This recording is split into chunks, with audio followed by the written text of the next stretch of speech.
quiero dejar que el estudio de la palabra de Dios muestre, ¿se acuerda que? Muestra que de los teenagers textos que yo le pido. No se acuerdan. ¿Saben? Nos unimos, escúchame, con el propósito humilde de que el estudio de la palabra de Dios muestre nuestra insensatez. Amén. Y dice amén. Amén. Muestre nuestras debilidades. Aquí alguien tenga debilidades. Amén. Aquí alguien en algún momento en esta semana ha actuado, la semana pasada, insensatamente.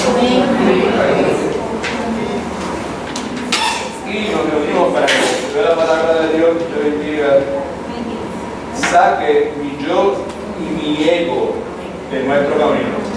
Amén. Ese es el propósito. El estudio de la palabra de Dios saque del medio nuestro dichoso yo y nuestro dichoso ego. ¿Por qué hacer eso? Porque el remover el yo y el ego de nuestro camino, ¿verdad? Estar consciente de nuestra insensatez, estar consciente de nuestras debilidades. Eso nos hace aptos para poder ver, espiritualmente hablando, lo majestuoso de Dios, lo misericordioso de Dios en la santificación de nuestras vidas.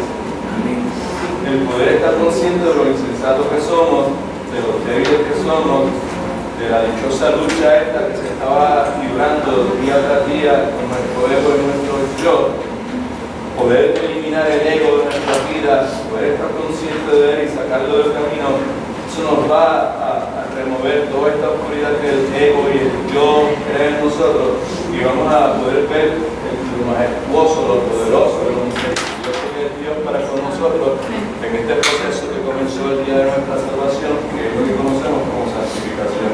Amén, alaba al Señor. Amén. Bueno es Dios que no nos ha dejado en la ignorancia. Bueno es Dios que no nos ha dejado en la oscuridad. Para eso estamos aquí en esta noche, para que el estudio de la palabra de Dios haga esas cosas en la vida de nosotros, ¿verdad? Y que al salir de aquí esta noche pues estemos más enfocados en lo que Dios nos ha llamado a hacer. Otra cosa que vale la pena pues volver a mencionar.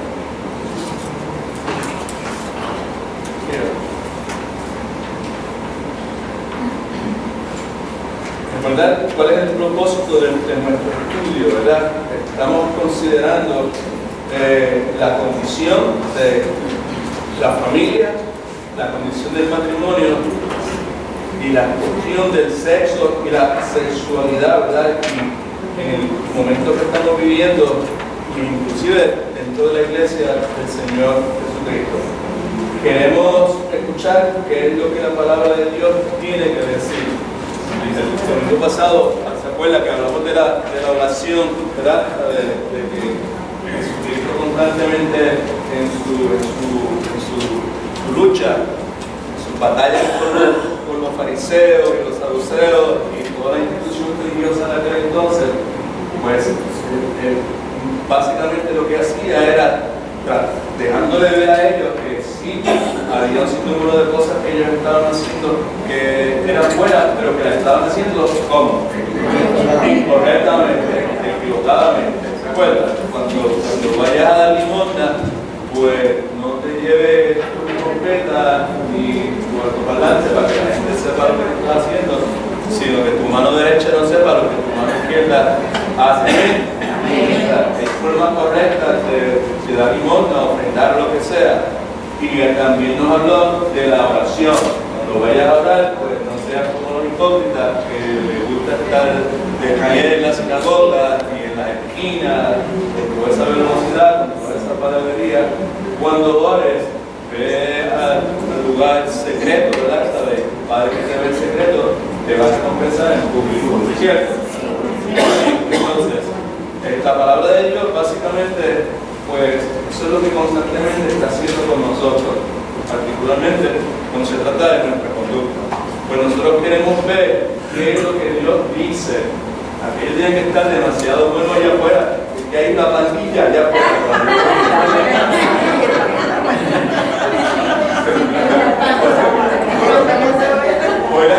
Voy a tener que tapar la cristal de eso.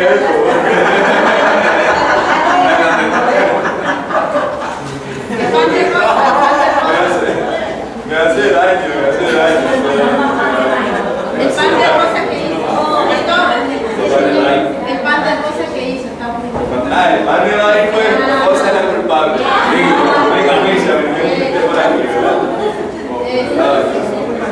César, Dios te bendiga, mi hermano. ¿Sabes qué, César? Si quieres, cógete una de esas sillitas y siéntate al lado ahí de la pared. Pues está bien, pues si quieres, está bien. Yolanda, si quieres, me vete allá. Gracias. Ahora, ¿dónde estaba? Se me olvidó. Quedé impactado por eso. Pero vamos a orar. Está bien, Padre, muchas gracias te damos en el nombre de Jesús por el día que nos ha regalado, la oportunidad. Gracias, Señor, de poder estar en este lugar, de recinto, de cuarto, de salón.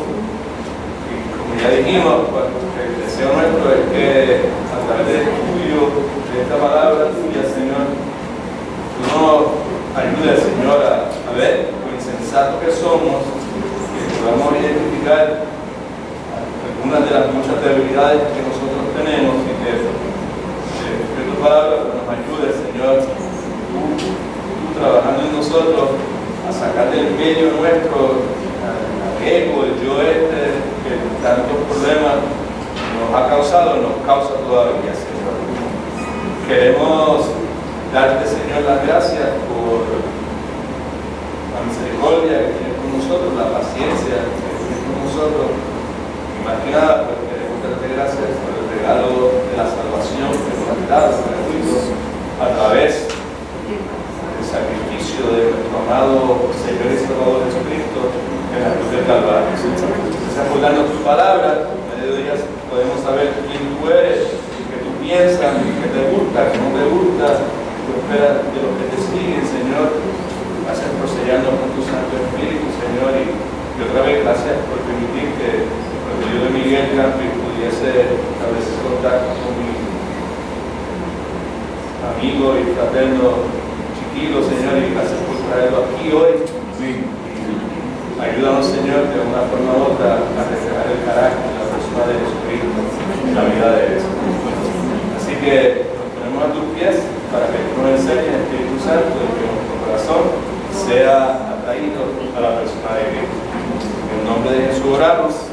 Amén. All right. So, vamos a ver si podemos concluir.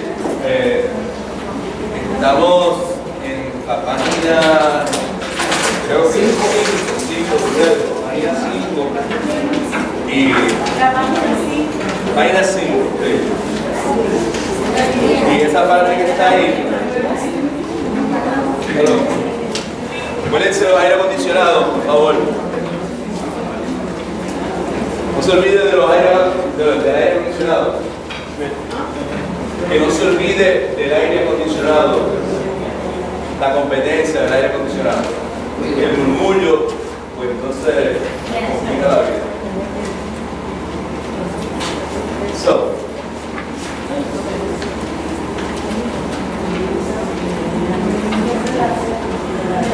En la página 3 comenzamos estableciendo las razones por las cuales estábamos aquí. Nos reunimos en este estudio de Matete. ¿Qué quiere decir Matete, por favor? Discípulo. El estudio de Matete, mejor dicho. La razón por la cual estamos reunidos aquí es que, primeramente, queremos que el Evangelio cautive nuestra familia. Por eso hablamos acerca de las necesidades que tenemos que dejar, que el Espíritu Santo lleve todos nuestros pensamientos cautivos a la persona de Jesucristo. En la página 4 de ustedes, queremos que el Evangelio sea evidente en nuestros matrimonios. Dijimos, propósito primario del matrimonio es reflejar las buenas nuevas del Evangelio de Jesucristo. Tercera razón por la cual estamos aquí es porque queremos que el Evangelio sea celebrado en nuestra sexualidad. Alabado sea el nombre del Señor. Razón número 4, y cada una de estas cosas a través del estudio vamos a profundizar, ¿verdad?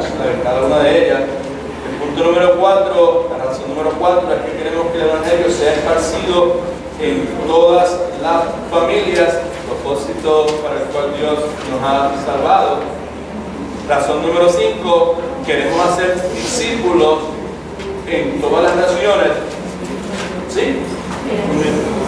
Y razón número 6 es que queremos hacer discípulos en las generaciones venideras. ¿Okay?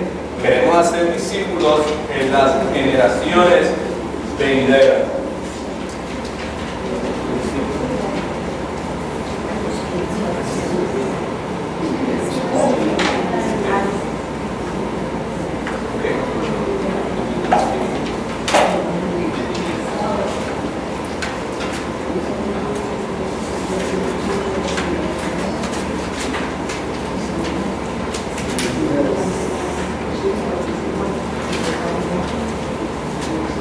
Salmo 78, versículos del 1 al 8. A ver,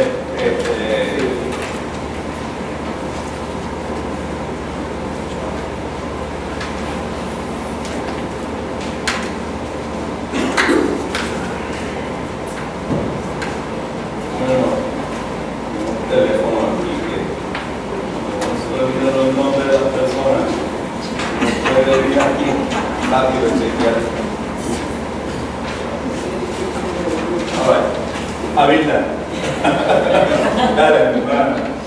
Léete ahí, por favor, el Salmo 78, versículos del 1 al 8. Estamos leyendo esa porción bíblica porque una de las razones por las cuales estamos aquí es que queremos hacer discípulos de las generaciones venideras. ¿De dónde sacamos eso? ¿De dónde sacamos la idea de que debemos hacer discípulos en generaciones venideras? Pues lo sacamos de la palabra de Dios, Salmo 78, versículos del 1 al 8. Lea, hermana. Escucha, pueblo mío, mi ley. Inclinad vuestro oído a las palabras de mi boca. Abriré mi boca en proverbios. Hablaré cosas escondidas desde tiempos antiguos, las cuales hemos oído y entendido, las que nuestros padres nos contaron. No las encubriremos a sus hijos, contaremos a la generación venidera las alabanzas de Jehová, su potencia y las maravillas que hizo. Él estableció testimonio en Jacob y puso ley en Israel, la cual mandó a nuestros padres que la notificaran a sus hijos, para que lo que sepa la generación venidera, los hijos que nazcan y los que se levanten, lo cuenten a sus hijos, a fin de que pongan en Dios su confianza y no se olviden de las obras de Dios, que guarden sus mandamientos y no sean como sus padres, generación terca y rebelde, generación que no dispuso su corazón ni cuyo espíritu fue fiel para con Dios. All right. So, aquí vemos al salmista, ¿verdad? Haciendo énfasis en la responsabilidad que tenía el pueblo de Israel, el verdadero pueblo de Israel, el pueblo de Dios, ¿verdad? De asegurarse de que generaciones futuras recibieran las cosas que ellos previamente habían oído, habían entendido, que los padres de ellos le contaron. Nuestra responsabilidad es precisamente hacer lo mismo con nuestros hijos. Amén. Amén. Como padre cristiano, como madre cristiana, mi mayor responsabilidad es asegurarme que yo haga eso, ¿verdad? ¿Sabes? Que a través de mis labios mis hijos escuchen la palabra. Por eso es que a los que hace tiempo no lo mencionaba, pero por mucho tiempo hemos establecido que la mejor oración que tú puedes hacer en el cuarto de tu hijo o de tu hija es asegurarte que está cubierta con pasajes bíblicos. Amén. Y en el día de hoy tienes toda clase de arte precioso, dibujitos, pero está la palabra de Dios. Y esa palabra se va a quedar plasmada en la mente de tu hijo o de tu hija. Eso puede estar totalmente seguro que las veces que ella la vea o él lo vea y lo lea, pues eso se va a quedar ahí. Esas son semillas que se van a quedar sembradas en el corazón de ellos. ¿Amén? Ahora, esa es responsabilidad, ¿verdad? Lo que los padres nos contaron, asumiendo que los padres eran creyentes, pues nosotros tenemos la responsabilidad de hacerlo. Mira el versículo 4 que dice: no las encubriremos a sus hijos. ¿Vale? Posiblemente ninguno de nosotros diga: pues yo de ninguna forma voy a encubrir. ¿Sabe? ¿Encubrir qué quiere decir? Esconder, ¿verdad? ¿Sabe? Ninguno de nosotros, en nuestro sano juicio, podría, somos creyentes, ¿verdad? Puede decir: pues yo voy a encubrir la palabra a mi hijo o a mi hija. Pero intencionalmente no lo hacemos, pero lo hacemos sin querer, queriendo, a través de nuestra desobediencia, amén, a través de nuestra rebeldía, pues precisamente estamos encubriendo, ¿sabes? Impedimos muchas veces que nuestros hijos vengan al Señor Jesucristo a través de la conducta contradictoria nuestra, que decimos una cosa y hacemos otra cosa, amén. Palabra poco dura, pero real, ¿verdad? Y necesaria escuchar para todos nosotros. Si no le encubriremos a sus hijos, contaremos a cuál, versículo 4, aquí, a la generación venidera, las alabanzas de Jehová, le hablaremos de su potencia, le recordaremos las maravillas que él hizo. En el caso del pueblo de Israel, toda esa playa de expresiones sobrenaturales que Dios hizo con ese pueblo. Pero cada uno de nosotros tenemos maravillas que contarle a nuestros hijos que Dios ha hecho en nuestra vida. ¿Ven? Okay. Versículo 5.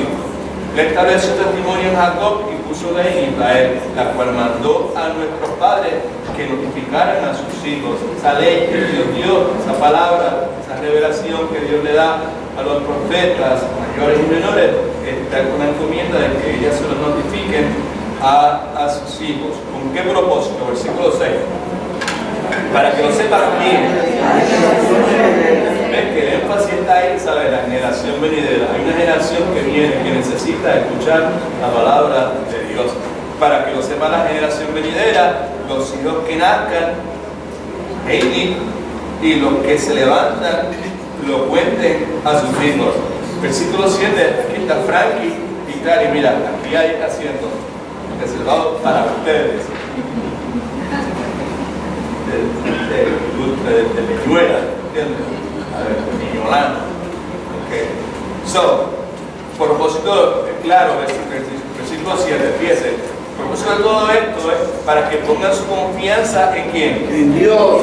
Dios, para que pongan su confianza en Dios, para que pongan su fe en Dios. La Biblia dice que la fe viene por él. Y oír que la palabra de Dios, para que pongan su confianza en Dios y no se olviden de las obras de Dios. La gracia de Dios cura las memorias malas que usted y yo podemos tener, y los que olvidan las obras misericordiosas de Dios, pues ¿quiénes son los que olvidan las obras misericordiosas de Dios?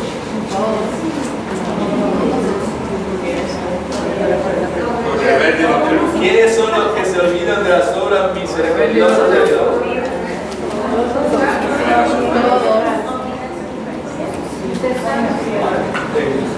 ¿Quiénes son los que se olvidan de las obras misericordiosas de Dios? Empiecen conmigo. Pastor Edwin es uno de esos que se olvida de las obras misericordiosas de Dios. Si quieren, pues después menciona a la hermana Rosa, ¿verdad? Y después siga por ahí, porque todos nosotros olvidamos las obras misericordiosas de Dios. ¿Sí o sí? Sí. Claro que sí, claro. Así que somos todos nosotros, ¿ok? ¿Sabes? A fin de que pongan en Dios su confianza y no se olviden de las obras de Dios, ¿sabes? Nosotros no olvidarnos de las obras de Dios, de las cosas que Dios ha hecho, eso nos va a motivar a nosotros a vivir vida piadosa. Por eso es que es tan necesario, porque fíjense que dice, para que no se olviden de las obras de Dios y que guarden sus mandamientos.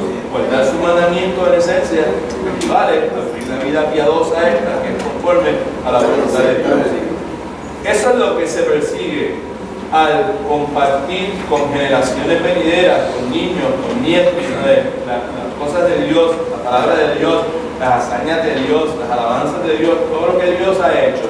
El propósito es ese, el fin de que ellos pongan su fe y su confianza en Dios, que no se olviden nunca de las cosas que Dios ha hecho y que obedezcan sus mandamientos. Ese es el propósito positivo, pero hay un propósito en cierta forma negativo que vemos en el versículo número 8, y es que no sean como ¿quién? Sus padres. No. Ahí ese detalle, pues, a mí me llama la atención. A ver, yo desearía que mis hijos no fueran como yo en el sentido negativo que yo he tenido en mi vida. Y aún como creyente, hay montones de cosas en mi vida, malos hábitos y desobediencia y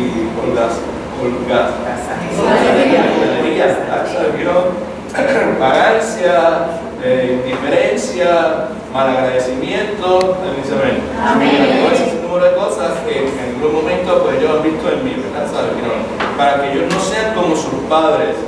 Y aquí lo define como una generación terca y rebelde. Terca y rebelde. Terca, duro, más duro que el cemento Ponce, ¿verdad? ¿No? Rebelde, contra de lo que dice Dios en su palabra. Generación que no dispuso su corazón, ¿verdad? ¿Sabes? Una de las cosas que era consistente en el pueblo de Israel era su inconsistencia. Porque no dispuso, no hay una determinación en ellos firme ahí para seguir a Dios como debía hacerlo, ni cuyo espíritu fue fiel para con Dios. Una cosa importante reconocer y recordar es que una de las peores cosas que nosotros podemos hacer con relación a nuestros hijos, a nuestros nietos, o a las personas que miran hacia nosotros, es la inconsistencia. ¿Right?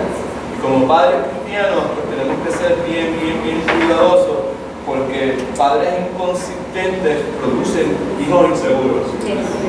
¿Right?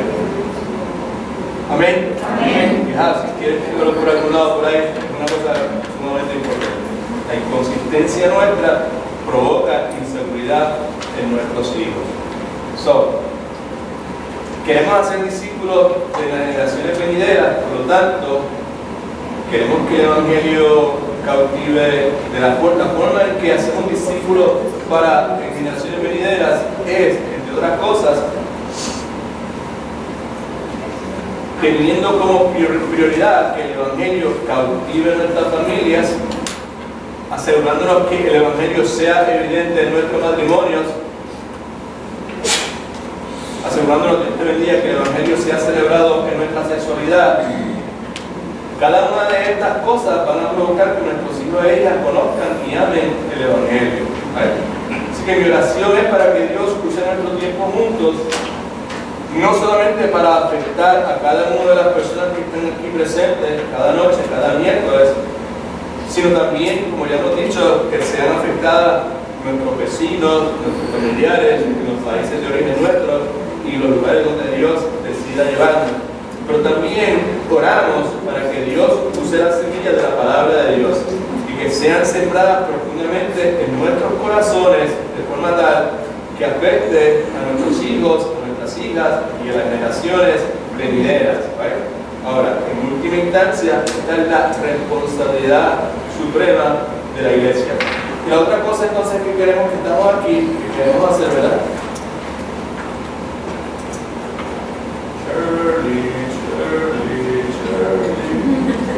Haga clic ahí, haga clic ahí en el slide. En este.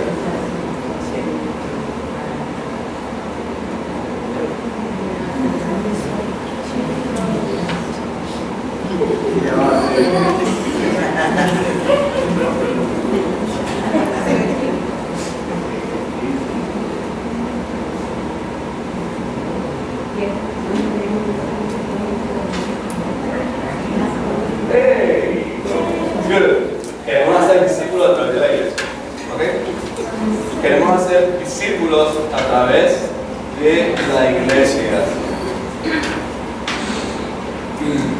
Mateo capítulo 16, versículos 15 al 19. Léelo también, hermana. Él les preguntó, ¿y vosotros, quién decís que soy yo? Perdóname, ¿quién es el que le preguntó? Jesucristo. Jesucristo que está preguntándole a los discípulos, porque la gente estaba diciendo que Jesucristo era Elías, Jesucristo era un profeta, Jeremías. Ante esa multitud de expresiones con relación a la naturaleza o quién era Jesucristo, Jesucristo atiende el asunto directamente con esos que están cerca de él, sus discípulos. Dino. Respondiendo Simón Pedro dijo, tú eres el Cristo, el Hijo del Dios viviente.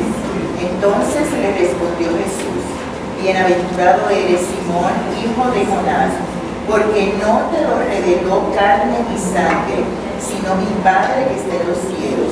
Y yo también te digo que tú eres Pedro, y sobre esta roca edificaré mi iglesia, y las puertas del Hades no la dominarán. Y a ti te daré las llaves del reino de los cielos. Todo lo que antes en la tierra será atado en los cielos, y todo lo que desates en la tierra será desatado en los cielos. ¿Quién dijo Pedro que Jesucristo era? Dios viviente. Jesucristo, primeramente.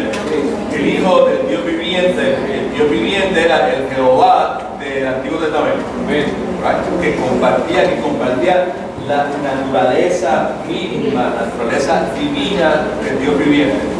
Jesucristo entonces a esa declaración, esto es importante familia, a esta declaración tan contundente de Pedro, le dice bienaventurado, que quiere decir bendecido, bendecido, brother, o sea, bendecido eres Simón, hijo de Jonás, porque no te lo reveló carne ni sangre.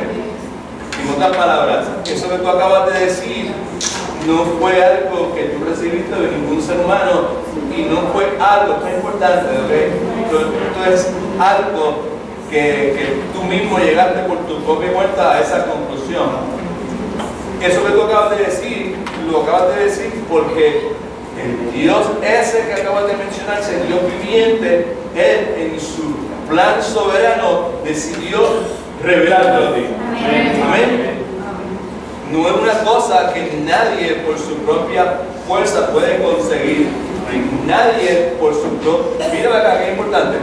Nadie por su propia iniciativa, nadie por su propio esfuerzo puede llegar a un punto que pueda decir lo que Pedro dijo. ¿Estamos entendiendo? A ver, no es si alguno de nosotros puede decir con convicción y con total honestidad eso, Jesucristo, tú eres el Hijo del Dios viviente, es única y exclusivamente porque a Dios le ha placido revelándome esto. Amén. Eso es importante para todos nosotros. Entonces, Jesucristo le dijo, bienaventurado eres, porque fue Dios que abrió los ojos tuyos, right? No fuiste tú, sino nuestro Padre que está en los cielos. Y otra vez, el punto nuevamente es que ninguno de nosotros, por nuestro propio esfuerzo, por más que estudiemos la Biblia, por más que oremos, por más que ayunemos, podemos conseguir que eso acontezca. Amén. Es solamente de arriba para abajo. Amén. Es Dios haciendo eso en la vida de nosotros. ¿Okay? Versículo 18, Cristo continúa diciendo, y yo también te digo que tú eres Pedro. Y sobre esta roca, subraya esto porque esto es lo que es importante para nosotros. Y sobre esta roca edificaré mi iglesia. Esta roca es la confesión de que Jesucristo es el Cristo, el Hijo del Dios viviente. Que Jesucristo comparte la misma naturaleza divina de Dios Padre. Sobre esa roca, sobre esa confesión, es que Jesucristo, que es el único arquitecto, que es el único constructor, que es el único dueño, que es el único Señor, que es el único capataz, que es el único maestro de obra, ¿vale? Va a construir su iglesia. Otra vez, sobre esta roca es que yo voy a construir mi iglesia. ¿Cuál es la roca? Es la confesión de Pedro. Mire qué importante, no lo deje pasar, hágalo, es importante. Que sobre esa confesión de que Jesucristo es el Hijo del Dios viviente, es que Jesucristo va a edificar su propia iglesia. Y el punto que queremos destacar es el hecho de que Jesucristo va a construir su iglesia a través de aquellos que tienen un nuevo nacimiento, de aquellos a quienes el Padre le place revelarle que Jesucristo es el Cristo, el Hijo del Dios viviente. Esa es la iglesia. No son los miembros en sus pasos, no son los miembros de la iglesia tal o aquella iglesia. Nuestra iglesia se llama iglesia en sus pasos, ¿verdad? No son los miembros, ¿sabe? La iglesia son todos aquellos que por la intervención soberana de Dios de arriba hacia abajo han declarado que Jesucristo es el Cristo, el Hijo del Dios viviente. Amén. Sobre esa roca, ese conglomerado de personas, ¿verdad? ¿Sabe? Que Dios son bienaventurados, son más que bendecidos, ¿verdad? Sobre los cuales Dios ha derramado su favor especial, es que Jesucristo va a construir su iglesia. Así que nosotros queremos hacer discípulos a través de la iglesia. Y la iglesia, nuevamente, son todos aquellos que, como Pedro, cuando le preguntaron quién era Jesucristo, ¿verdad? Pues nosotros no lo preguntaron, pero nosotros, por la obra de Dios dentro de nosotros, confesamos con nuestros labios, estamos de acuerdo que Jesucristo es el Cristo, el Hijo del Dios viviente. Y como es el Cristo, el Hijo del Dios viviente, lo que Él hizo por nosotros, la vida esa perfecta, esa obediencia perfecta, porque Él compartía la naturaleza divina de Dios, ¿verdad? ¿Sabe? Esa vida de obediencia es más que suficiente para nosotros ser aceptados por el Padre Celestial a través de nosotros poner nuestra fe en Jesucristo. Amén. Que el Señor nos ayude a poder entender más y más esas verdades, porque de ahí es de donde se debe desprender nuestra obediencia y nuestro servicio al Señor. Ok, now, hay unas precauciones que es necesario que tomemos, right? No las quiero todas, precauciones, right? Es necesario hacer una pausa aquí momentánea. Mi petición es que nos detengamos y pensemos, ¿verdad? Meditemos y consideremos, que reflexionemos, porque creo que lo que vamos a considerar es importante para la relación entre la familia y la iglesia. Right? La relación entre la familia y la iglesia. Me parece a mí que hay una gran confusión, nos demos cuenta o no nos demos cuenta de ello. Hay una tendencia en la iglesia, particularmente en el día de hoy, en la cultura donde vivimos, a ir a uno de dos extremos. Déjenme explicarlo, por favor. ¿Okay? En un extremo, esta es la precaución, ¿verdad? Esta es la clarificación, esta es la consideración que tenemos que tener. En un extremo, hay iglesias que han ido tan lejos en la programación, en la asignación de personal, en la organización de los niños, en el ministerio de los jóvenes, de los estudiantes, han ido tan y tan lejos y los han desarrollado a tal magnitud que los padres, papá y mamá, básicamente abandonan su responsabilidad de la instrucción espiritual de sus hijos e hijas a la iglesia. ¿Vamos? Right. Okay. So, ¿qué han hecho estas iglesias? Estas iglesias han creado todo tipo de cosas para los niños, todo tipo de cosas para los estudiantes, de manera que muchos padres simplemente lo que tienen que hacer es, cuando hay servicio, sea miércoles o sea domingo, es simplemente ir y dejarlo en la puerta, o dicen, Vamos para la iglesia porque allí nos van a cuidar los nenes.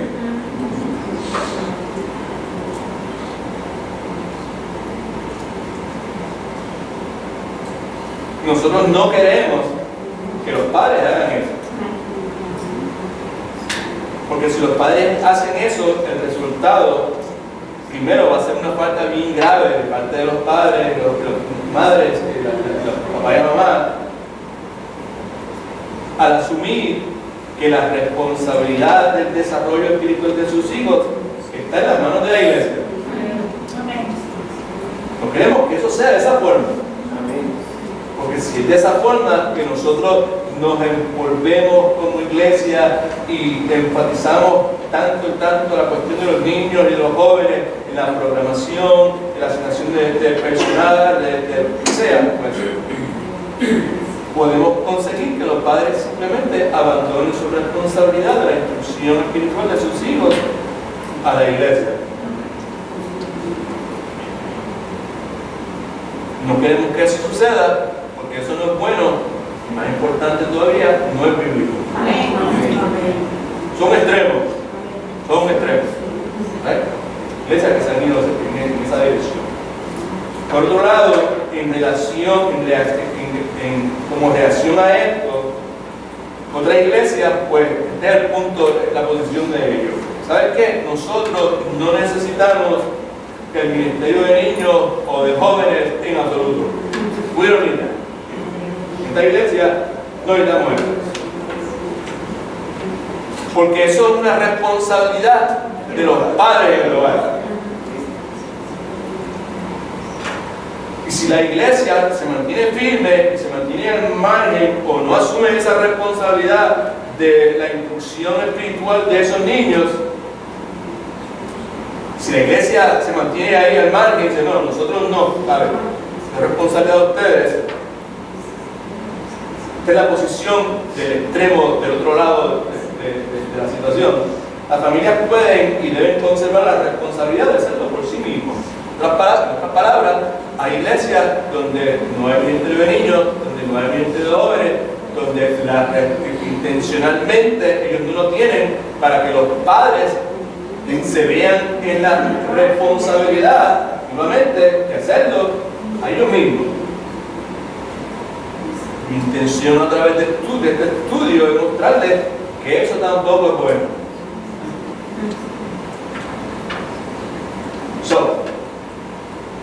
Escríbase esto, por favor. Tenemos que tener cuidado de no exaltar a la familia e ignorar la iglesia. Escriba eso.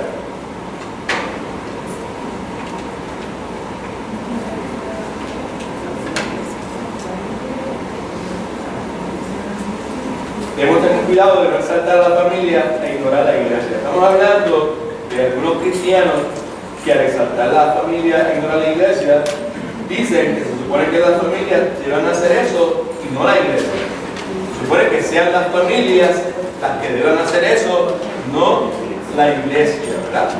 Por otro lado, tenemos que tener cuidado de no exaltar la iglesia e ignorar la familia. I don't know if you're seeing the point. Estamos tratando de comunicar. ¿Ok? Dos cosas, dos precauciones. Tener cuidado de no exaltar a la familia e ignorar la iglesia. Es la familia la que tiene que hacer esto.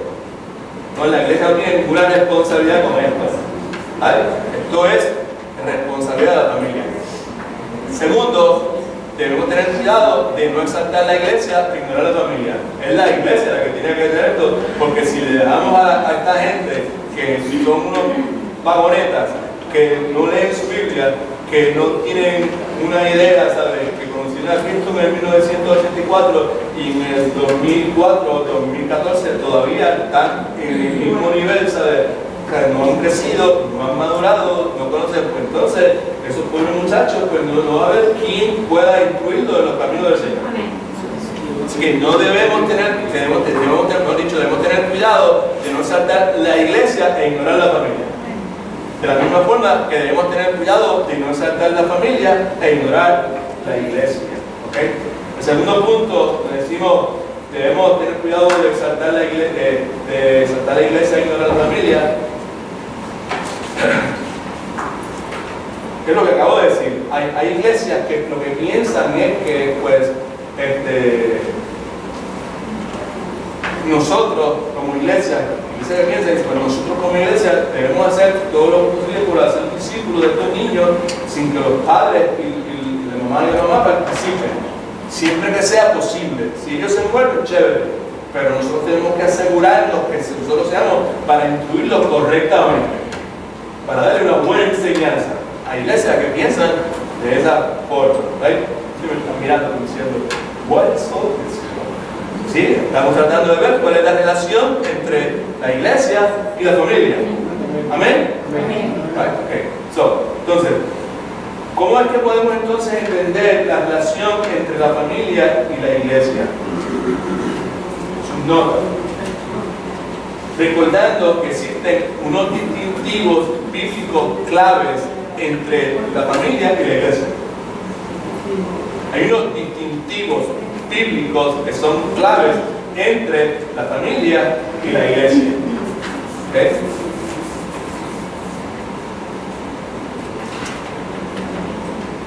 Y el primero es que la familia incluye a los cristianos, pero la iglesia incluye solamente la familia incluye a los no cristianos, perdónenme, pero la iglesia incluye solo a los cristianos. Ahora, estos distintivos bíblicos clave, ¿por qué necesitamos recordarlo? Por esto, porque Dios tiene un propósito para la familia. Y Dios tiene un propósito para la iglesia. Y es importante para nosotros comprender las diferencias entre ellos. Right? Así que el primer distintivo que hay entre la iglesia y la familia es este. La familia incluye a los no cristianos. La iglesia incluye solo a los cristianos. Eso es lo bendito sea Señor. Yo vine de Clermont para que usted me dijera eso. ¿Cómo hacer? ¿Qué es una pérdida de tiempo? No hay ninguna pérdida de tiempo. ¿Sabes? Eso es evidente. Eso es evidente que la familia incluye a los no cristianos, pero la iglesia incluye solamente a los no cristianos. Creo que es importante, aunque es evidente, el hecho de mencionarlo, porque a veces se nos olvida.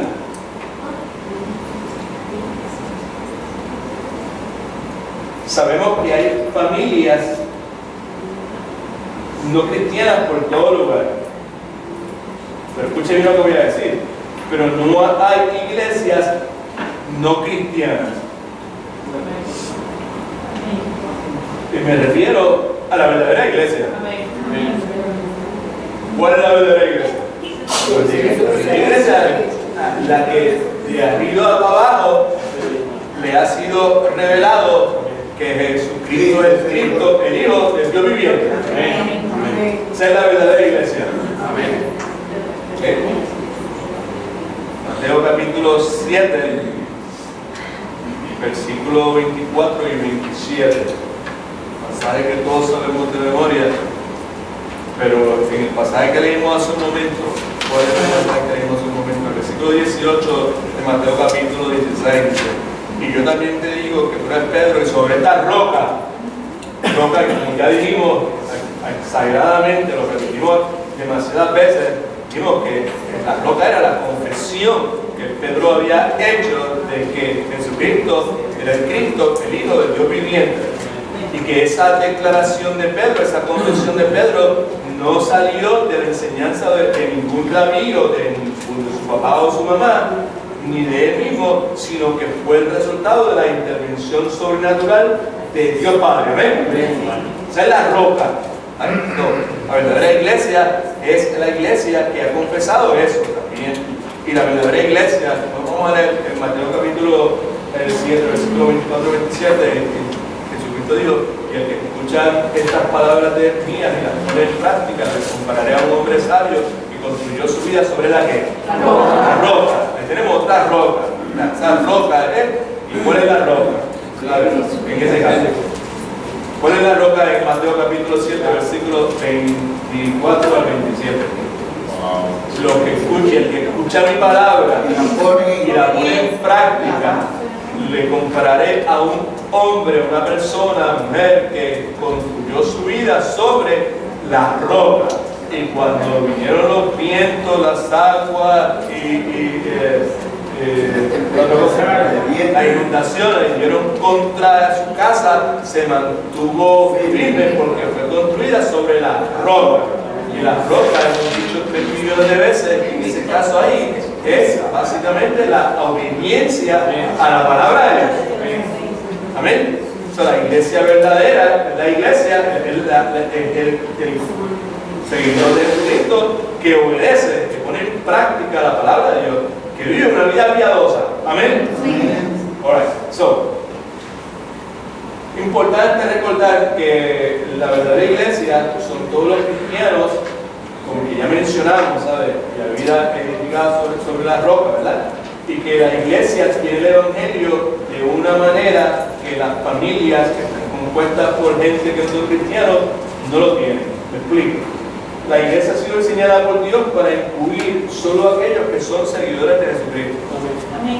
La iglesia, la verdadera iglesia, ¿cuál es la bautista, la pentecostal, la presbiteriana? No, la verdadera iglesia es la que de arriba hacia abajo, pues Dios ha intervenido, han tenido un nacimiento espiritual, ¿sabes qué no? Pues esa es la verdadera iglesia, que ha sido diseñada por Dios para incluir solo a aquellos que son seguidores de Jesucristo. Ahora, ¿por qué estamos mencionando esto? Por esta razón. Es importante porque en el momento, como vamos a hacer ya mismo, quizás no hoy, pero en los próximos días, de empezar a considerar pasajes en el Antiguo Testamento acerca del matrimonio, acerca de la familia, acerca del sexo, acerca de la sexualidad, ¿verdad? Y sobre todo acerca de la familia, vamos a ver que para los israelitas, ¿verdad? El pueblo de Dios en el Antiguo Testamento, estos israelitas daban un valor enorme al lazo del parentesco familiar, ¿sabes? Y a lo que los mantenía juntos en el linaje físico muy profundo. En otras palabras, le daban un valor demasiado importante, pero exageradamente importante a la cuestión familiar y al linaje, que nosotros somos familia y somos parte del pueblo escogido por Dios, y sobre todo le daban una importancia bien importante a la unidad familiar. ¿Okay? Ahora, la fe en Dios en el Antiguo Testamento, el Nuevo Testamento, era esencial para ser parte del verdadero Israel. El verdadero Israel es el verdadero pueblo de Dios. Había una nación israelita, ¿verdad? De israelitas, de judíos, que no creían ni en la nube eterna, que el Dios de ellos era Mamón, que el Dios de ellos era Baal, que el Dios de ellos era el dinero, aunque eran israelitas. Y ellos juraban y perjuraban de que porque eran israelitas, pues estaban bien con Dios, porque entendían que la relación de ellos con Dios estaba asegurada a través de su identidad nacional. ¿Estamos? Hemos hablado mucho sobre el particular y no queremos pues extendernos mucho en ese particular. Nada.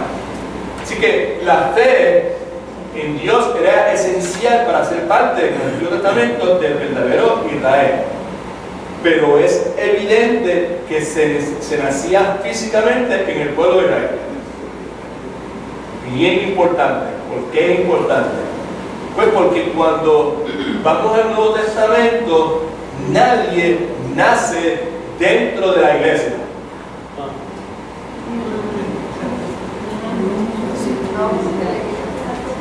Vamos. Nadie nace dentro de la iglesia.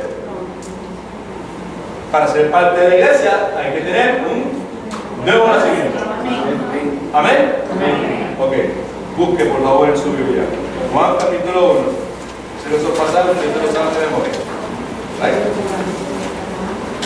Pero es importante establecer esa diferencia, familia. ¿Ok?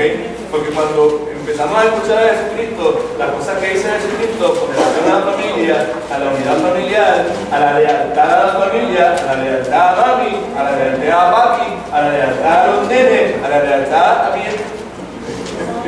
Es una cosa radicalmente opuesta. ¿Amén? Right. So, Juan capítulo 1, versículo, vamos a ver, explica eso, creo que hablamos, el domingo pasado hablamos sobre ahí, versículo del 11 al 13. Jesucristo a lo suyo vino, ¿y qué es lo suyo? ¿Está hablando de qué? ¿De qué? No, a lo suyo, es singular. A lo suyo vino. ¿A qué? A su obra. La redención. A ocupar el lugar vino. A morir en mi lugar. Amén. A obedecer totalmente cada jota, cada tilde de la ley de Dios. Y morir inocentemente por nosotros. A eso fue que vino, a lo suyo vino. A eso fue que vino Cristo al mundo. Toda la palabra de Dios. Estas cosas, ¿sabes? Estas cosas deben provocar gozo en nosotros. Deben provocar gozo. Si no provoca gozo, pues hable con Dios, ¿sabes? Vaya al lugar secreto y pídale a Dios que le muestre guay es ese que no me da gozo, ¿verdad? A lo suyo vino. Versículo 11. Pero los suyos eran ¿quiénes? Los judíos en particular, un pueblo étnico al cual él pertenecía, que habían tenido el gran privilegio de ser recipientes de la ley de Dios. Que si hubo un grupo que debió haberlo recibido y reconocido y tenido y aceptado los reclamos de él, eran ellos. Los suyos no lo recibieron. Más a los que lo recibieron, a los quienes creen en su nombre, en otras palabras, esas dos palabras, eso se puede intercambiar. Los que le recibieron, a los que creen en su nombre. Que los que creen en su nombre, son los que lo recibieron. A los que recibieron, los que creen en su nombre, a esos, alabado sea el nombre del Señor, les dio potestad, que es poder legal, derecho, autoridad para reclamar el título exaltado de ser ¿qué? Hijos de Dios. Amén. Espero que el domingo gritamos, proclamamos y nos gozamos, ¿verdad? Versículo 12, eso es lo que dice. El versículo 13 nos recuerda que a esos que se le dio nuevamente el derecho y la autoridad para reclamar el título exaltado de ser hijos de Dios, esos no nacieron de qué? De sangre, ni por voluntad de carne, ni por voluntad de varón, sino de quién? De Dios. De arriba para abajo. ¿Estamos claros? ¿Estamos viendo? Es de arriba, es de allá, acá, ¿sabes? Capítulo 3. This is so good. Good. Versículo 1. Capítulo 3. Había un hombre de los fariseos que se llamaba ¿cómo? Nicodemo. La historia todos lo conocemos, pero vamos a ver algo hoy, en este momento, ¿verdad? ¿Sabes? Importante, porque estamos estableciendo que cuando vamos al Nuevo Testamento, nadie nace dentro de la iglesia. En el Antiguo Testamento, aunque la fe era necesaria para ser parte del verdadero Israel, también es evidente que se nacía físicamente en el pueblo de Israel. Pero cuando vamos al Nuevo Testamento, nadie nace nuevamente dentro de la iglesia. Para ser parte de la iglesia hay que nacer de nuevo. Lo que estamos viendo es lo que dice la Escritura sobre ese particular. ¿Okay?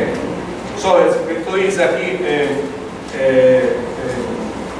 Juan capítulo 3, versículo 1, fue un hombre de los fariseos que se llamaba Nicodemo, dignatario de los judíos. Para no hablar mucho, era el equivalente a un cardenal en el día de hoy en la jerarquía de la Iglesia Católica. Era un individuo, mejor dicho, perdónenme esa expresión del tipo, era un individuo, era una persona enormemente respetada. Alguien unos comentaristas dicen que era el segundo, la tercera persona más unifica monetariamente en todo Israel en aquel momento. Y acuérdense que el pueblo de Israel, ellos made equal material blessings with the blessings of God, right? ¿Sabe? Se dice eso en español. ¿Sabe? Para ellos, ¿sabe? La bendición material era indicación de que Dios estaba bendiciendo la vida de esa persona.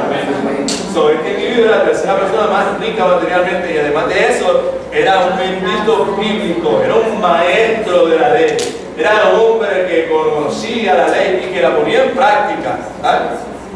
So, este individuo, versículo 2, dice, vino a Jesús de noche y le dijo, Rabí, maestro, sabemos que has venido de Dios como maestro, porque nadie puede hacer estas señales que tú haces si no está Dios con él. En otras palabras, ¿sabes? Yo no vengo aquí porque yo tenga dudas. Yo no vengo aquí porque yo estoy confundido. Yo vengo aquí porque yo conozco la ley y yo conozco la palabra de Dios. Y es imposible que alguien pueda hacer las cosas que tú estás haciendo a menos que Dios esté con él. Porque solamente Dios puede hacer esas cosas. Algunas personas dicen que Nicodemo estaba confundido, que Nicodemo no sabía lo que estaba pasando. Nicodemo sí sabía lo que estaba pasando. No estaba confundido en ninguna clase. Sabía quién era que estaba hablando. Y Jesucristo le responde, de cierto te digo, que el que no nace de nuevo no puede ver el reino de Dios. Y Nicodemo le preguntó, ¿cómo puede un hombre nacer siendo viejo? ¿Puede acaso entrar por segunda vez en el vientre de su madre y nacer? ¿Sabes? Aquí es el punto. Todo esto estoy viendo porque esto es lo que quiero decir. A veces se nos aclara la mente y de una vez por todas, pues echamos al lado todas esas ideas preconcebidas que hemos venido arrastrando por tanto tiempo y aceptamos y recibimos lo que es la verdadera revelación de Dios sobre este asunto tan importante que es nuestra salvación. Amén.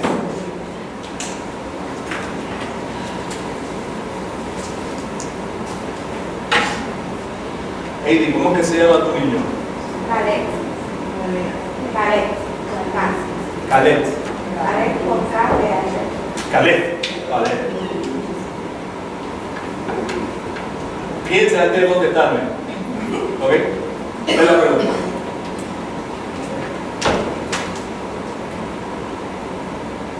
¿Podrá Calet hacer algo por su propia cuenta para nacer? Piense antes de contestar. Piense lo que va a decir.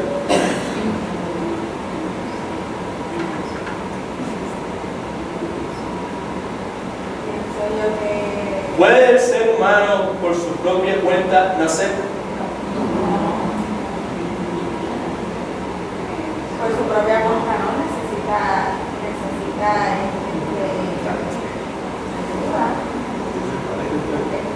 No sé.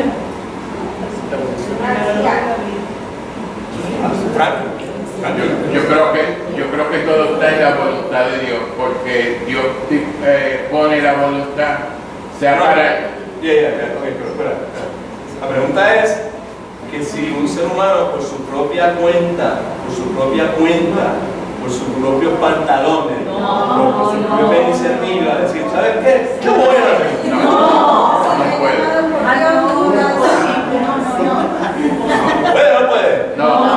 ¿No? ¿Puede? ¿No puede? Imposible. No es posible. Jesucristo le dice. Nicodemo le preguntaba, ¿cómo puede un hombre nacer siendo viejo? ¿Puede acaso entrar por segunda vez en el vientre de su madre y nacer? Y Jesucristo le responde, de cierto te digo, que no nace de agua y del espíritu, no puede entrar en el reino de Dios. Hacer de agua, aunque en algunos momentos hemos mencionado que posiblemente se refiere al nacimiento físico, la verdad del caso es que nacer de agua, el agua ahí lo que representa es la purificación.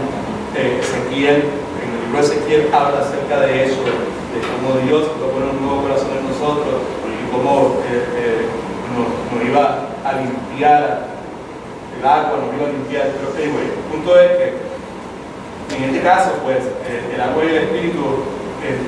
habla de la purificación que todos nosotros necesitamos y que solamente Dios puede proporcionarnos. Amén. Okay. Entonces, tú dices, lo que nace de la carne, carne es, y lo que nace del espíritu, espíritu es. Porque maravilla es necesario nacer de nuevo. Punto nuevamente. Todos debemos nacer de nuevo en la iglesia. Y para nacer de nuevo en la iglesia, o sea, necesitamos un nuevo nacimiento. Y ese nuevo nacimiento proviene del Padre, proviene de Dios. No es algo que nosotros podemos hacer. Nicodemo sabía lo que Cristo le estaba diciendo, porque Nicodemo era un experto maestro de la ley, que enseñaba que para poder recibir la aprobación de Dios era necesario pues, cumplir con todos los requisitos de la ley y todas las 550 y pico de enmiendas que a través de los años los fariseos y los rabinos habían añadido a esa ley. Right? So, pues por su propia cuenta nadie puede nacer físicamente. Y por su propia cuenta, a través de sus obras, a través de hacer esto o no hacer aquello otro, tampoco nadie puede hacer. Necesitamos un nacimiento espiritual que proviene del Padre. Amén. Así que el punto importante para nosotros en este momento es entender, tener claro que nadie nace dentro de la iglesia. Todos debemos nacer de nuevo en la iglesia. Okay. Now, trae una implicación muy seria. Cuando las personas han nacido de nuevo, a veces eso significa que pierden muchas veces a toda su familia física. ¿Y qué queremos ya? ¿Cuántos son de Cristo? Amén. Si usted es de Cristo, entienda que si usted es de Cristo, no fue porque a usted le plació ser de Cristo. Amén. Usted tuvo un nuevo nacimiento. Amén. Pues ese nuevo nacimiento no fue idea suya. Fue un plan soberano de Dios cuando ellos estábamos, ¿qué en nuestros pecados? Estábamos, ¿qué? Porque nos dieron un tiro o nos pasó un carro por encima. ¿Qué fue? No era muerto físicamente, ¿verdad? ¿Verdad que no? Estamos muertos espiritualmente. Estamos muertos espiritualmente. Pues Dios nos dio vida. No es mejor mío, Dios arriba nos dio vida. Eso no te lo reveló en carne, no te lo reveló nadie, eso te lo reveló el Padre Celestial. Y sobre esa roca, que Cristo es el Cristo, el Hijo del Dios viviente, yo voy a edificar mi iglesia. Que soy el único que puede edificar. Y el pastor no edifica nada, ¿sabes? No organiza nada. Cristo es el que edifica, Cristo es el que construye, Cristo es el arquitecto. Alabado sea el nombre del Señor. Muchas veces cuando las personas han nacido de nuevo, eso implica que pierden su familia física. Mire ahí por favor en Mateo capítulo 10, versículo 35 al 37. Déjenme ver. Mira lo que dice Jesucristo. ¿Está viendo? Sí. Está bien. ¿A qué? ¿Por qué vino él? Pero ¿qué es lo que dice ahí en ese versículo? ¿Qué es lo que dice? ¿Qué ha venido a qué? Enemistad. ¿Entre quién? Entre el hombre con su familia. Estamos leyendo esto porque estamos diciendo que cuando las personas han nacido de nuevo de Dios, nacer de nuevo es nacer de arriba, de arriba para abajo. ¿Right? Cuando las personas han nacido de nuevo, eso significa muchas veces que pierden toda su familia física o parte de su familia física. Amén. Jesucristo dijo, porque he venido a poner enemistad al hombre con su padre, a la hija con su qué, y a la nuera con su qué. ¿Sabe cuál es el dicho aquí? El dicho es de lealtad absoluta de Jesucristo. Ese es el asunto. Lealtad absoluta al Señor Jesucristo. Así que los enemigos del hombre serán ¿cuáles? Lo deseado. ¿Hello? Mire para acá todo el mundo, por favor. Muchas veces, cuando nosotros existimos en que esos... Oh, Dios tenga misericordia de nosotros.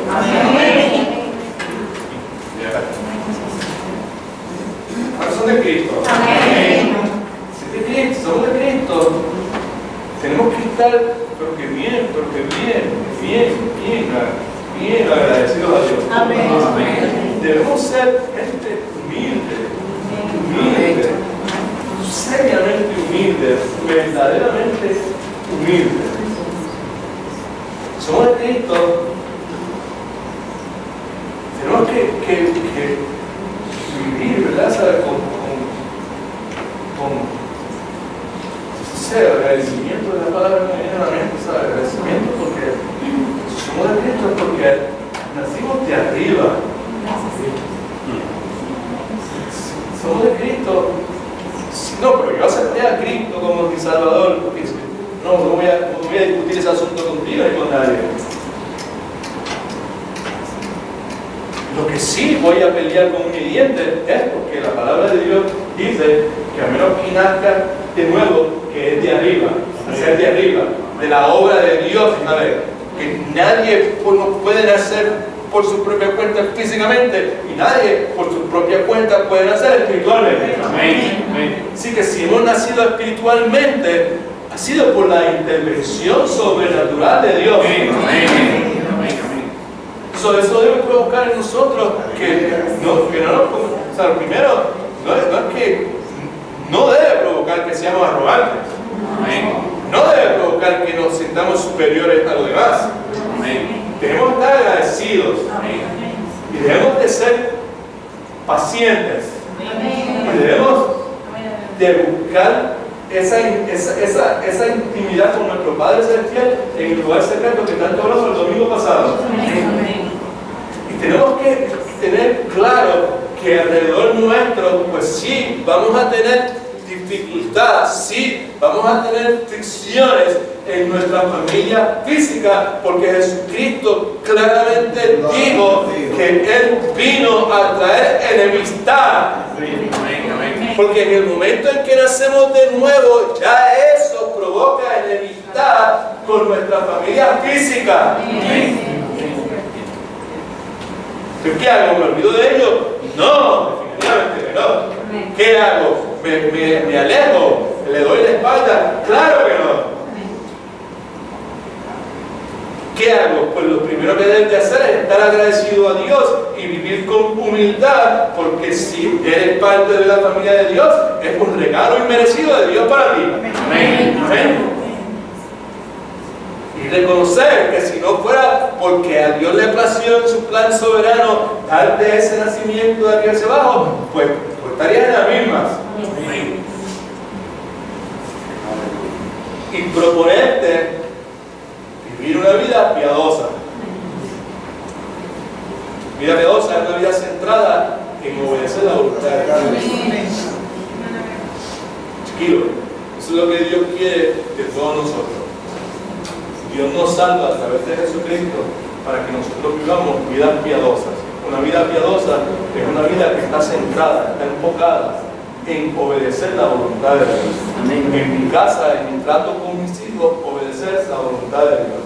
En mi casa, cuando se trata de mi amada esposa Rosa, obedecer la voluntad de Dios. Quiere decir que a ella yo necesito amarla como Jesucristo amó la iglesia, que dio su vida por ella. Yo necesito dar mi vida por ella. Y como me preguntó un hermano en estos días, ¿en qué consiste eso de dar mi vida por ella? ¿Verdad? ¿Saben qué consiste eso? Porque yo dije la vez pasada que no se trata de trabajar. Pero yo trabajo 40, 80 horas y yo traigo y yo pongo. No. Dar mi vida por ella, eso es parte. Y como hombres tenemos nuestra responsabilidad de suplir para nuestra familia. Amén. Pero dar su vida por ella implica, entre otras cosas, validarla a ella, hacerla radiante, provocar que ella pueda hacer todo lo que Dios la creó para hacer. validar sus sentimientos, validar sus emociones y muchísimas otras cosas más que podemos decir. Pero vivir una vida piadosa es una vida que está centrada en eso, en obedecer la voluntad de Dios. Con esto Cristo dijo, hey, ahora que han nacido de nuevo, chicos, pues entiende, por favor, ¿sabes? Ahora hay amistad, ¿sabes? Ahora esta gente va a estar en contra suya. Ahora esta gente ya no va a estar contento contigo. O sea que no pide para todo el mundo, por favor. O sea, lo que quiero decir es que nuestra energía, nuestra fuerza espiritual no debe estar invertida, ¿verdad? En el lamento de que mi papá me está bien conmigo. ¿Sabes? Mi papá me ha declarado la guerra aquí porque ahora yo soy creyente y ya, pues. No inviertas tu vida en eso, tu energía, en ese lamento. Eso es lógico, eso es lo que debería ser. Si no fuera de esa forma, es porque tú estás comprometiendo tu fe.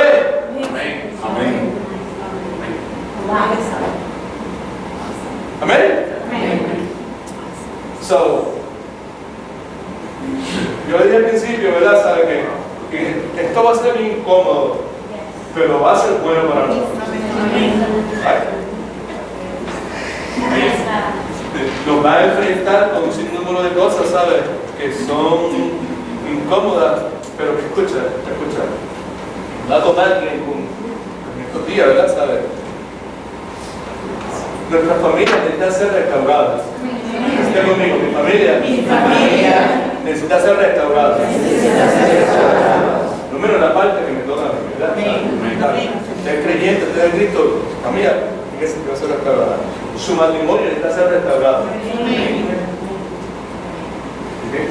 Como hemos dicho tantas veces, y vamos a orar, como que pasado el tiempo, pero como hemos dicho tantas veces, la palabra restaurado en griego, lo que quiere decir es coger algo que se ha caído del lugar que donde debería estar originalmente, cogerlo del piso y ponerlo donde debería haber estado. Eso es restaurar. Coger algo y ponerlo en el lugar que debió estar. Ahora, escuche, por favor.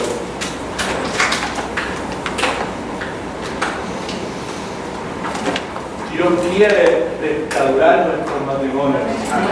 Dios quiere restaurar nuestras familias. Pero ver, Dios quiere ponerla en el lugar que no. ¿Cómo así? En las familias a veces hay problemas, ¿sí o no? Sí. Y hay conflictos. Sí. ¿Hay o no hay? Sí. ¿Vale? Y entonces, pues, ahí, la armonía, la unidad, se va por el piso, la confianza se cae en el piso, ¿vale? Y queremos que Dios restaure eso, ¿sí o no? Entonces, pero el restaurar que Dios quiere, perdone, que yo soy bien anormal, y lo que puedo decir 2 o 3 palabras, necesito 800 palabras para eso. Quizá usted lo puede decir bien simple, ¿verdad? Lo que Dios quiere restaurar, ¿verdad? Dios quiere restaurarlo no en el lugar donde nosotros lo hemos tenido durante todos estos años. ¿Sabe? Vamos a ver. Dios quiere restaurar el matrimonio de ustedes dos y el de ustedes dos. No, cuando tienen conflicto, el problema entre ustedes, ¿sabes? Restaurar, que haya paz, que haya armonía, pero no en el lugar donde ustedes lo han tenido durante todo este tiempo. Dios quiere restaurarlo, ponerlo en el lugar que Dios originalmente diseñó para que estuviera. Amén. Gloria a Dios. Amén. ¿Miramos? Lo que quiero decir es que quizás yo estoy con Rosa, ¿verdad? Y no tenemos problemas, no tenemos dificultad, lo que sea, ¿sabes? Y no pensamos que estamos bien, tu matrimonio necesita ser restaurado. Y dos, porque posiblemente el lugar donde Rosa y yo tenemos nuestro matrimonio es el lugar donde nosotros lo hemos puesto, no en el lugar donde Dios quería que estuviese. Y eso es lo que a través de este estudio pues queremos conseguir en nuestros matrimonios, en nuestras familias, en nuestra sexualidad, sexo como tal, y todas esas cuestiones que el día de hoy pues, están tan complicadas. ¿No es good? All the time. All right, vamos a orar un momentito. voy a decir. Ahora, pues, Manolito, tú nos ayudas con las ofrendas que vamos a dar, lo hagas y no okay. Mañana no tenemos oración, ¿verdad? Sí, tenemos oración en nuestros hogares, pero tú puedes hacer lo okay. Y estamos, ¿cuándo es que el 16 o 17? 18 de agosto. 18 de agosto, es que ella está programada para dar a luz. Acuérdalo bien de esa palabra, pero no vamos a dar así que oremos para que ella continúe con su embarazo y gracias a la hermana, estuvimos aquí el sábado pasado, fue bien bonito, ¿verdad que sí? It was nice, it was very nice. Así que gracias por esforzarse y venir, ¿sabes? Y oren para que en vez de ser el día 18 sea 17. Chiquillo. No, me bendiga. Esta puede ser tu familia. Amén. Amén. Aquí yo tengo hermanos, tíos, tías de Venezuela, de Colombia, de México, de nuestro país, de Corea y María. ¿Okay? Así que estamos contentos que haya venido. Ahora, Padre, muchas gracias te damos en el nombre de Jesús por el Señor nos ha dado esta noche aquí. Y pues yo siempre ando hablando de más de lo que debo hablar y quizás no diciendo las cosas que debo decir. Pero confiamos, Señor, que tu palabra nunca va a regresar vacía. Tú vas a utilizarla, Señor, para el propósito por el cual tú la has enviado, Señor. Y aún esta noche, donde volvemos a discutir y a clarificar el asunto de este nuevo nacimiento, es para nosotros, en esta mente nuestra, es concebible, Señor, que tú te hayas dignado, Señor, a darnos vida espiritual, Señor. Y a hacernos parte de su familia, a darnos esa autoridad, ese derecho legal de poder proclamar que somos hijos de Dios. A pesar de la rebeldía que tú sabías de nosotros, lo mal agradecidos que somos, todas estas cosas, Señor. Así que gracias por el estudio de esta noche, gracias porque, por lo menos a mí, me han permitido recordar lo insensato que soy, mayormente en mis debilidades, Señor. Y permite, Señor, que de una forma u otra nos demos cuenta del daño que el yo y el ego traen en nuestra vida, Señor, y que con tu ayuda, Señor, pues sea removido de nuestro camino y podamos ver lo grandioso, lo majestuoso, lo poderoso y misericordioso que tú eres al santificar nuestras vidas. Si alguien va a ofender, que lo haga con un corazón alegre, estamos siempre agradecidos por los administradores. Gracias por traer a Chiquillo, Señor. Gracias, Padre Santo. Y irnos de regreso a nuestros hogares. En el nombre de Jesús oramos. Amén. Amén.